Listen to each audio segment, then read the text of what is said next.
இப்போ ஃபிசிக்ஸில் உள்ள இம்பார்ட்டன்ட் கொஸ்டின்ஸ் நீங்கள் வந்து 10th முடிச்சதுக்கப்புறம் ஃபிசிக்ஸ் எக்ஸாம் எழுதியிருப்பீங்க, மிட் டர்ம் எக்ஸாம். பட் அது சும்மா நார்மல் எக்ஸாம் தான். குவார்டர்லி ஒரு பப்ளிக் பேட்டர்ன் மாதிரி 70 மார்க்குக்கு நீங்கள் எழுத போகிற ஃபர்ஸ்ட் எக்ஸாம் இந்த குவார்டர்லி எக்ஸாம். ஸோ அதனால இந்த குவார்டர்லி எக்ஸாமை நல்லா ஃபோக்கஸ் பண்ணுங்கள்.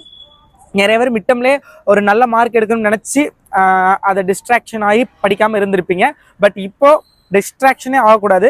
ஸோ இப்போலேருந்து நான் சொல்கிற இம்பார்ட்டன்ட் கொஸ்டின், நான் சொல்கிற ஸ்டடி பிளானை கன்சிஸ்டன்சியாக ஃபாலோ பண்ணுங்கள். ஃபாலோ பண்ணி ரிசல்ட்டு நல்ல மார்க் நீங்கள் வாங்கணும். இப்போ மறக்காமல் இந்த வீடியோக்குள்ளே போகிறதுக்கு முன்னாடி உங்கள் மிட் டர்ம் எக்ஸாம் மார்க்கை கமெண்ட் பண்ணுங்கள். கமெண்ட் பண்ணிவிட்டு இந்த இம்பார்ட்டன்ட் கொஸ்டின்ஸை படிங்க. படிச்சுட்டு குவார்டர்லி எக்ஸாமில் நீங்கள் மார்க் எடுப்பீங்களே, எடுத்ததுக்கப்புறம் அந்த மார்க்கை நீங்கள் கமெண்ட் பண்ணுறீங்க. 2 மார்க்குக்கு எவ்வளோ டிஃப்ரெண்ட் அப்படிங்கிறத நான் பார்க்கணும். அண்ட் உங்கள் பேரண்ட்ஸும் அதை பார்த்து சந்தோஷப்படணும். ஓகே, ஸோ ஃபிசிக்ஸை பொறுத்தளவில் நீங்கள் வந்து ஃபஸ்ட்டு 5 மார்க் படிங்க. நான் சொல்கிற 5 மார்க்கை தென் வந்து 2 மார்க் 3 மார்க் வந்து படிக்கலாம். So first you have to cover all the important 5 mark questions. ஓகேங்களா? ஸோ எது அப்படிங்கிறத பார்க்கலாம். சாப்டர் வைஸ் சொல்லியிருக்கேன், கொஸ்டின் நம்பராக சொல்லிட்டேன். Tamil medium and English medium 2 ஸ்டூடெண்ட்ஸுமே படிக்கணுங்கிறதுக்காக கொஸ்டின் நம்பர் சொல்லிட்டேன். ஸோ பார்த்துக்கோங்க. அண்ட் ஃபிசிக்ஸில் கம்பல்சரி கொஸ்டின் கட்டாய வினா அப்படின்னு கேட்பாங்க 2 மார்க் 3 மார்க்கில். ஸோ இந்த 2 கம்பல்சரி கொஸ்டினுமே 99% வந்து உங்களுக்கு ப்ராப்ளம் தான் கேட்பாங்க. ஒரு நியூமரிக்கல் ப்ராப்ளம் தான் கேட்பாங்க. ஏதாவது கணக்கீடுகள் புக்கில் இருக்கும்ல, எக்ஸாம்பிள் சம், எடுத்துக்காட்டு கணக்கு. ஸோ அதுலேருந்து தான் ஏதாவது ஒன்று கேட்பாங்க. இல்லை புக் பேக்லேயே வந்து சில எக்ஸாம்பிள் சம்ஸ் மாதிரி இருக்கும். ஸோ அந்த நியூமரிக்கல் ப்ராப்ளம்ஸ் தான் கேட்பாங்க. இதில் நான் ப்ராப்ளம்ஸ் மட்டும் இம்பார்ட்டன்ட் சொல்லியிருக்க மாட்டேன். ப்ராப்ளம்ஸ் நான் தனியாக ஒரு வீடியோ போடுறேன். ஸோ மறக்காமல் சப்ஸ்கிரைப் பண்ணிக்கோங்க. இதில் கொஸ்டின் ஆன்சர், புக் பேக்கில் உள்ள கொஸ்டின் ஆன்சர் நான் சொல்லியிருப்பேன். ஸோ நல்லா வந்து பார்த்துக்கோங்க. ஓகேங்களா? அண்ட் தென் பார்த்தீங்க அப்படின்னா ஃபிசிக்ஸை பொறுத்தவரை கம்பல்சரி கொஸ்டின் 99% வந்து ப்ராப்ளம். அப்போ அந்த 1% என்ன கேட்பாங்க அப்படின்னா ரீசனபிள் கொஸ்டின், ஏதாவது ரீசனபிள் கொஸ்டின் வந்து கேட்பாங்க. ஸோ அது பார்த்துக்கோங்க. ஓகே, அண்ட் இப்போ வியூஸ் வர அளவுக்கு லைக் வரதே கிடையாது. ஸோ மறக்காமல் லைக் பண்ணிட்டு பாருங்க. அப்போ தான் எனக்கு அடுத்தடுத்த வீடியோ போட மோட்டிவேஷன் ஆகும். And already 11th maths upload பண்ணிட்டேன், இப்போ ஃபிசிக்ஸ் அப்லோட் பண்ணிட்டேன். அண்டு அடுத்து வந்து கெமிஸ்ட்ரி அப்லோட் பண்ணுவேன்னு நினைக்கிறேன். அடுத்து வேற என்னென்ன சப்ஜெக்ட்டுக்கு வேணும் அப்படிங்கிறத மறக்காமல் கமெண்ட் பண்ணுங்க. ஓகேங்களா? நான் வந்து அதுக்கான இம்பார்ட்டன்ட் கொஸ்டின்ஸ் வந்து அப்லோட் பண்ண முடியும். ஸோ மறக்காமல் கமெண்ட் பண்ணிருங்க. ஃபிசிக்ஸில் சாப்டர் 1ல் 2 மார்க் 1 2 3 4 5 பார்த்துக்கோங்க. 5 மார்க்கு 1 2 5 இந்த மூணு கொஸ்டினும் பார்த்துக்கோங்க. சாப்டர் 2ல் 2 மார்க் 1 6 7 8 10 11 14, அப்புறம் second question, 6th question, 7th question இதெல்லாம் பாருங்க. 5 மார்க்கில் 1 3 5 பாருங்க. சாப்டர் 3ல் second question, third question, 7th question, 9th question, 11th question 2 mark இதெல்லாம். அண்ட் 3 மார்க் பொறுத்தவரை first question, 4th question, 8th question, 10th question இதெல்லாம் பார்த்துக்கோங்க. 5 மார்க்கில் ஃபர்ஸ்ட், தேர்டு, 4th, 6th இதெல்லாம் பாருங்க. ஓகேங்களா?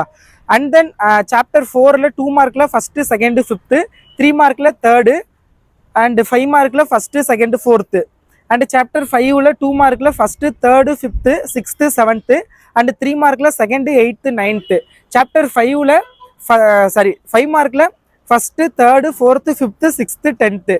சாப்டர் 6ல் மொத்தம் உங்களுக்கு 6 சாப்டர் தான் குவார்டர்லி எக்ஸாமுக்கு. ஸோ 6 சாப்டர்ல உள்ள இம்பார்ட்டன்ட் கொஸ்டின்.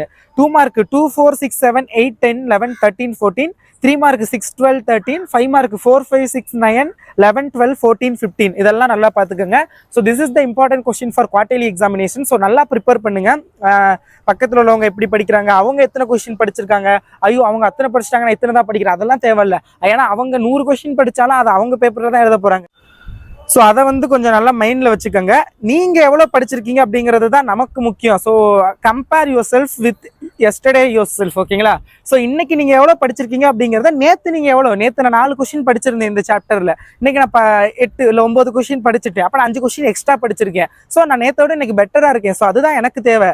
ஸோ நான் வந்து இப்போ 9 கொஸ்டின் படிச்சிருக்கேன். பக்கத்தில் உள்ளவன் வந்து 12 கொஸ்டின் படிச்சுட்டான். அவன் 12 படிச்சுட்டான் அப்படின்னா அது அவனோட பாடு. ஸோ அவன் இப்போ எத்தனை படிச்சாலும் அவன் எக்ஸாமில் எழுத போகிறான். இப்போ நான் இன்னைக்கே 12 படிக்கணும்னு நீனும் இன்னொரு 3 கொஸ்டினை புரியுதோ இல்லையோ நீ பாட்டுக்கு படிச்சுட்டு எல்லாத்தையுமே அரைகுறையாக படிச்சுட்டு போனீன்னா உனக்கு தான் ப்ராப்ளம். ஸோ உன்னோட இதை வந்து உன்னோட கம்பேர் பண்ணிக்க. இப்போ நீ வந்து குவார்டர்லியில் ஒரு நல்ல மார்க் வாங்குறியா, நான் மிட் டர்மில் இவ்வளோ தான் வாங்கியிருந்தேன், குவார்டர்லியில் இவ்வளோ வாங்கியிருக்கேன், அப்போ இவ்வளோ கூடி இருக்கு எனக்கு அப்படிங்கிறது இது வந்து அதுக்கடுத்து நீ என்ன பண்ணணுமோ அப்போ குவார்டர்லியிலேருந்து அடுத்த செகண்ட் மிட் டர்ம் எக்ஸாமில் கொஞ்சம் அதிகமாக வாங்க ட்ரை பண்ணு.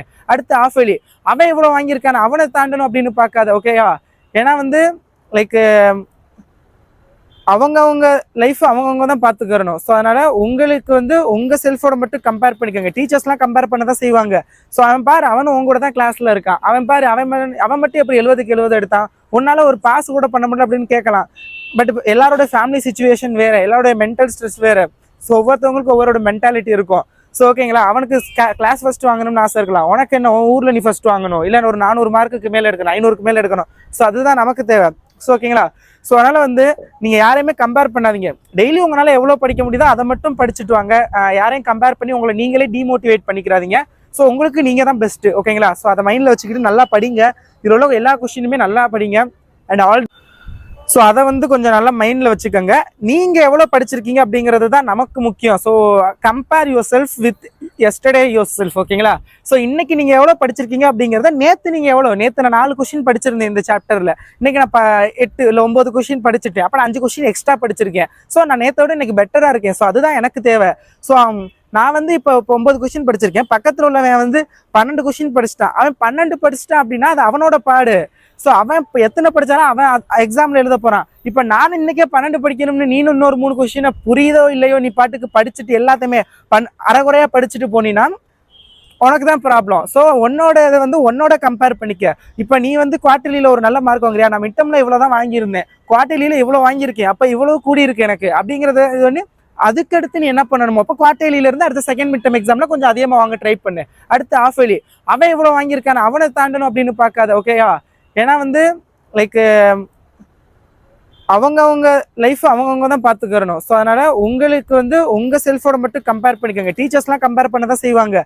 ஸோ அவன் பாரு அவனும் உங்க கூட தான் கிளாஸில் இருக்கான், அவன் பாரு அவன் மட்டும் எப்படி 70க்கு 70 எடுத்தான், உன்னால ஒரு பாஸ் கூட பண்ண முடியல அப்படின்னு கேட்கலாம். பட் எல்லாரோட ஃபேமிலி சுச்சுவேஷன் வேறு, எல்லாரோட மென்டல் ஸ்ட்ரெஸ் வேறு. ஸோ ஒவ்வொருத்தவங்களுக்கு ஒவ்வொரு மென்டாலிட்டி இருக்கும். ஸோ ஓகேங்களா, அவனுக்கு கிளாஸ் ஃபர்ஸ்ட் வாங்கணும்னு ஆசை இருக்கலாம், உனக்கு என்ன உன் ஊரில் நீ ஃபர்ஸ்ட் வாங்கணும், இல்லை ஒரு 400 மார்க்குக்கு மேலே எடுக்கணும், 500க்கு மேலே எடுக்கணும். ஸோ அதுதான் நமக்கு தேவை. ஸோ ஓகேங்களா, ஸோ அதனால் வந்து நீங்கள் யாரையுமே கம்பேர் பண்ணாதீங்க. டெய்லி உங்களால் எவ்வளோ படிக்க முடியுதோ அதை மட்டும் படிச்சுட்டு வாங்க. யாரையும் கம்பேர் பண்ணி உங்களை நீங்களே டிமோட்டிவேட் பண்ணிக்கிறாதீங்க. ஸோ உங்களுக்கு நீங்கள் தான் பெஸ்ட்டு. ஓகேங்களா, ஸோ அதை மைண்டில் வச்சுக்கிட்டு நல்லா படிங்க. இதில் உள்ள எல்லா கொஸ்டினுமே நல்லா படிங்க. அண்ட்